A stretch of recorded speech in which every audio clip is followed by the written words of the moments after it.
And turning to our weather now across southwest Florida, of course, we have to start things off with the tropics. You might have heard about an area of low pressure developing off the southeastern coastline.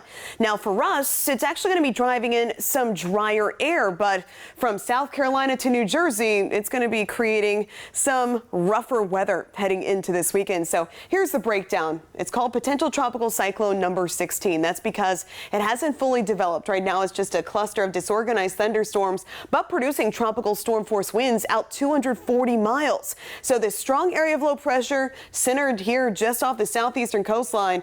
As it moves off toward the north, that's going to help to pull this cold front fully toward the south. In its wake, that drier air builds in. That's why tomorrow is going to be feeling fantastic outside. So get ready. We are in for quite a treat this time tomorrow night. Picture perfect, clear skies, lower dew points, and lower humidity. As a matter of fact, tomorrow you won't need that rain gear. Total opposite of what we've been facing the last several days. So the latest information on this system. Again, it just doesn't have that distinct center of circulation at the surface just yet, but still producing tropical storm force winds. That means winds in excess of 39 miles per hour, out 240 miles. It's a very expansive system.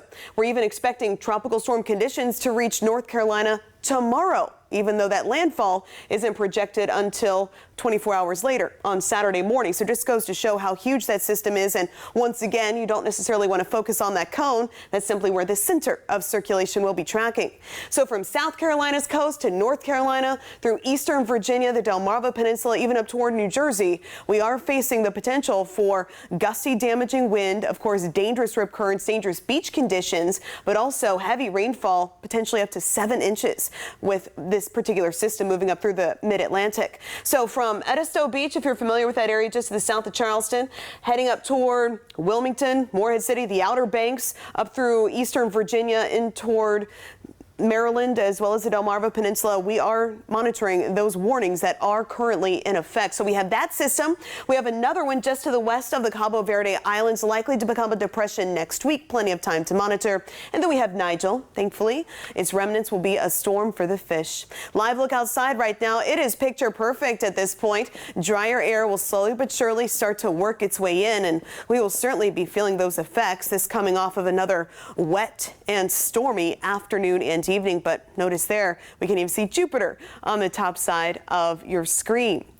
As we look at that muggy meter, dew point, measure of moisture in the air, anytime it drops into the 60s, that's comfortable, at least by Southwest Florida standards this time of year. So looking ahead to tomorrow, see that nice big drop? Boom, right there. Friday afternoon, dew points dropping into the low and mid 60s. We will certainly be feeling those effects. You'll be noticing those effects if you have any outdoor activities planned Friday heading into the weekend. And then by Sunday, that moisture will be making a bit of a return. So for tomorrow, leave the rain gear. Let those umbrellas finally dry out. That drier air will be building in. Fall officially begins at 2:50 on Saturday morning.